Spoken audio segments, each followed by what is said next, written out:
Fred here, welcome back to the Gear Obsession channel. In this episode, we will be taking a look at the 5.11 ATAC L2 flashlight. Please stay tuned.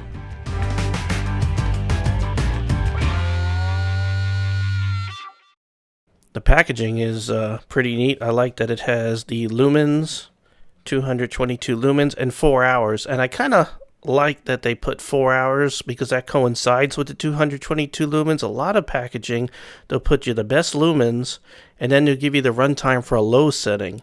And this is actually the runtime for the high setting, which is pretty honest to me.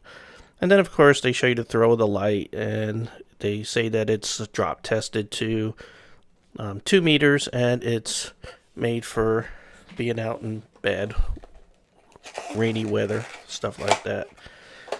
And there's some more information. We'll go over that in a little bit of detail. Not too much. I don't want to bore you with too many specifications, because you could always look that up online. So here's the flashlight. First impression, it's very light without the batteries, but it's aluminum. And there's a ring right here, which is rubbery, so that keeps it from rolling. So what else do we get in the packaging? Get some instructions, probably some warranty information, operator's manual. Does it say congratulations for buying a great product or anything like that? Your ATAC flashlight provides easy access to 3 blah blah blah blah blah. Wow. Many languages. I'm gonna wing it without instructions. Got a Breakaway lanyard. Let's break that out of the packaging right there. And it comes with the CR123s. Now this is actually my first flashlight with CR123 batteries. I have not been a big fan of them in the past. I like to have standard batteries such as AA's and AAA's, but you know, these guys are becoming very, very abundant and the prices have dropped on them. So I'm finally just doing it. Alright, so let me see. We'll go ahead and put these batteries in here. And since the springy thing is on the back, that means that the little pointy thing should go in first. At least that's always how it's been. And we'll go ahead and put that back. Does it have an O-ring? Yes, there is a O-ring on there, in there. That's good. And you could also see that that's where the lanyard goes, right in there, which I'm not going to bother with right now. Let's take a look at the front. And you can see that reflector is an orange peel reflector that makes for a smoother distribution of light, and you don't end up with those harsh artifacts, lines, and everything, but we'll see. Also see this flashlight does have a, what I call a crown right there, which I like because that allows to make a better impact weapon, defensive impact weapon. And also when the light's on, and if you put it down while it's on, you'll see some light coming out, and it'll let you know that, hey, dummy, you left your light on. Alright, so how does this work? This is supposed to be like a lock to keep you from turning it on. See? It's not turning on, so now I'll go ahead and... Alright, so that's how that works. And I think it's, if you... Here's the other thing. See how it's off? Now, if I turn it on, and I could turn the switch and have it just come on like that, which is kind of neat. So you have two ways. You could sort of have that button already on and turn it, and it'll turn it on, or have it off, and that prevents it from turning on. So that's the little lock, whatever you want to call it. And I'll go over the technical terms here shortly. This is sort of my first impression. I like the size of this. Not too big, not too small. Let's see how this clip feels. Feels like a pretty decent clip. There it is. I'll let you take a close look here. at the flashlight as a whole. And I won't shine the flashlight in your eyes.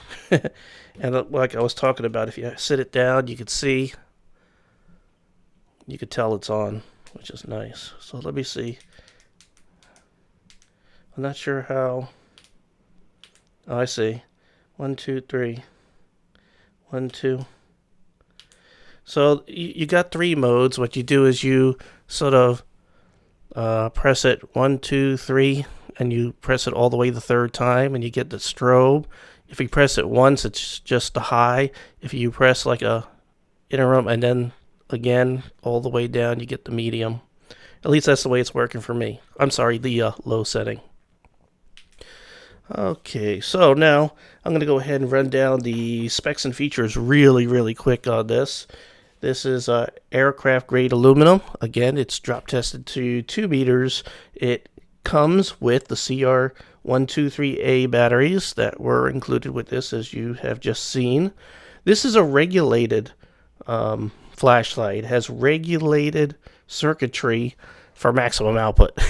But what that means is that the light doesn't fade away as the batteries go dead. It regulates that power. It keeps it at what it's rated for, which is the high setting is 222 lumens and the low setting is 10 lumens. It's bright because it uses the Cree XP-G LED in there. So right away, because I'm telling you this is a regulated flashlight, you're going to expect a hefty price on this, I hope. So anyway, again, lumens 222, low is 10 lumens. The runtime on the high setting is 4 hours, and on the low setting, which is good enough in most cases, you're going to get 74 hours of life out of your batteries. This does have gold-plated contacts, which again will contribute to more of the cost of this flashlight. And it has an intelligent switch with high-low strobe, which I've already showed you. High-low strobe. Whoops, high-low strobe. You know what that strobe is for? It gets attention, but it also, if someone is sneaking into your house, if you're flashing 222 lumens of light really fast at their face, it will disorient them and give you a little bit of a tactical advantage.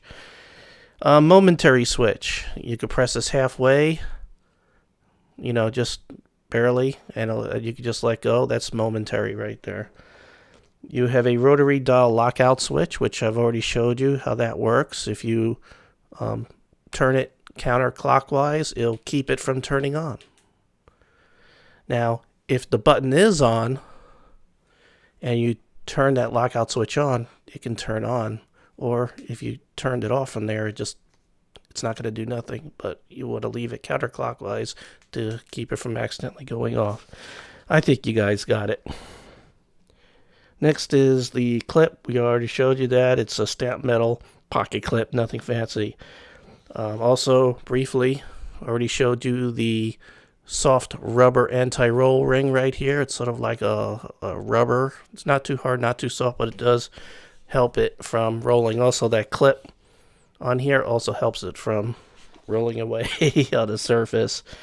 You have a breakaway lanyard. I guess that's what all this stuff is for here. You can, I don't know how this works. There we go. It can break away.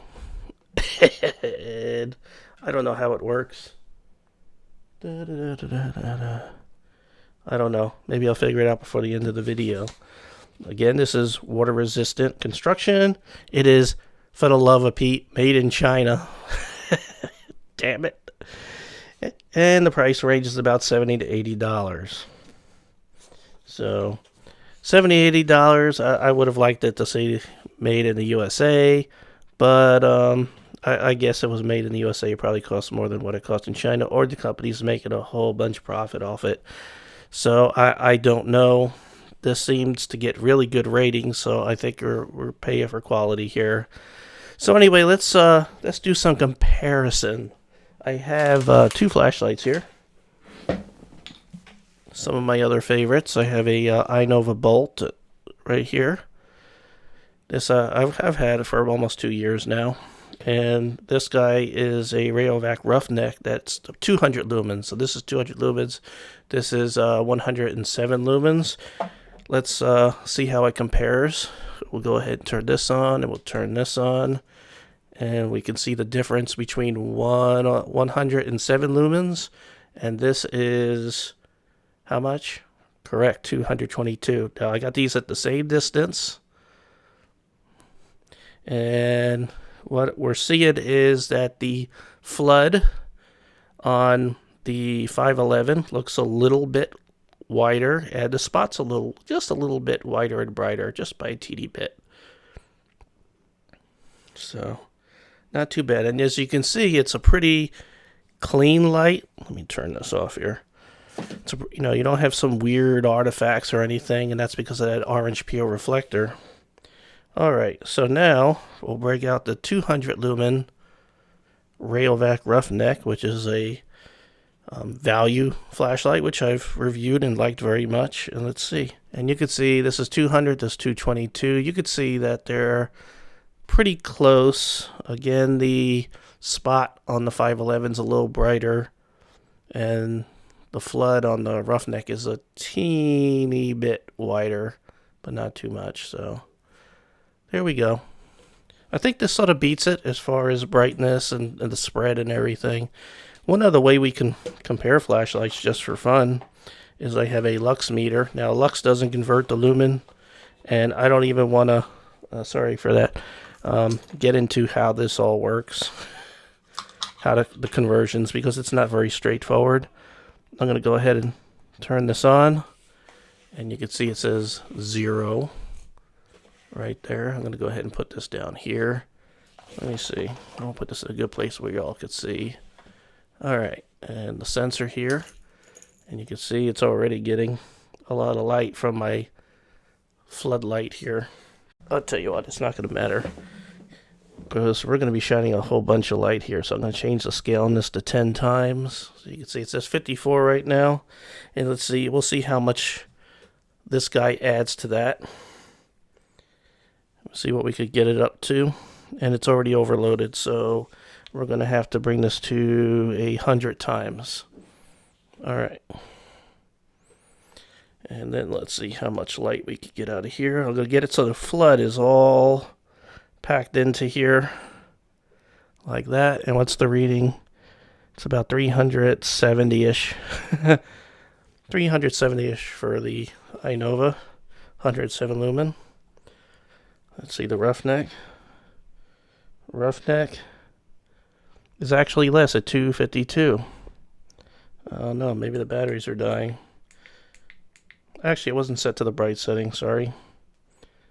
And we're looking at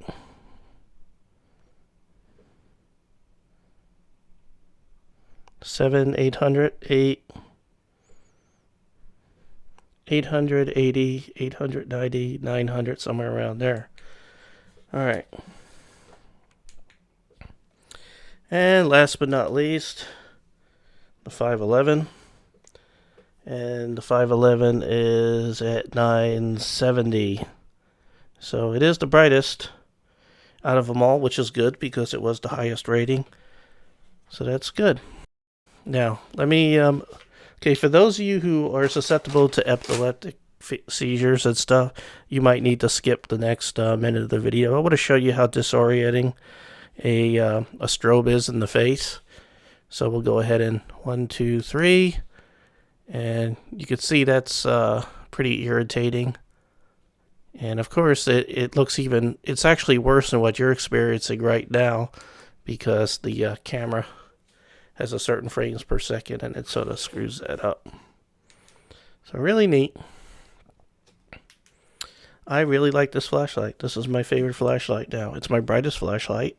It has everything a tactical flashlight should have. It has the crown, it makes a good impact device. It has the strobe, it has the high, it has the low, it has the anti-roll, it has a clip. It has the breakaway lanyard, which sure that there we go. It breaks away, so I guess if you have it sort of stuck to your arm or something like that, it will keep it from tearing your arm apart. So it can break away to prevent injury, which is good. Alright, so we figured out how that works. Alright, so let's go down the pros and cons really quick. Pros, it's a very clean light because of the orange peel reflector. It's very, very bright. It has regulated circuitry, so it won't get dim as the batteries wear down. And it has that crown on the front, which we all like. That could be used as an impact weapon, or you can also allows you to see it if it's on when you set it down on its head. You could tell if it's on. And it has an anti-roll ring, which is nice, because if you don't have that, you know, like if you're an officer and you lay this down on your hood of your car or something like that, it's going to roll away. So that keeps that from happening, which is really good to know. Cons is it is pricey. Again, $70, $80 is what you should expect to pay for this flashlight. And it is made in China. Would have been nice if it was made in the USA. Do I recommend it? Oh, you betcha. This is my favorite flashlight. It's pretty cool. I like the extra texturing here. It really helps you get a good grip. Really nice looks to it. What do I rate it? Well, the reviews on its own website is like 4.1. Amazon is like 5. This is out of 5. And I'll tell you, if this were made in the USA, and if it were a little bit cheap, it would have been very easy to give this a 10 out of 10. But because of those two factors, I am going to degrade it just a teeny bit to a 9 out of 10. I think that's pretty fair. You know, since it's made, you know, it is a, you know, keep it in mind, it is regulated circuitry in there. That brings up the price. So, I think that's a fair rating. What do you think? You know, one thing I forgot to mention is the weight to this thing, because it did feel pretty light even before I put the batteries in. Once you put the batteries in, I went ahead and threw it on the scale here, and it's a unbelievable 3.8 ounces. So it's pretty light despite its mean tactical look. So lots of reasons to like this flashlight. Again, 9 out of 10, and I highly recommend it. So thank you very much for joining me here at the Gear Obsession channel. I really appreciate every friend, viewer, subscriber, and you.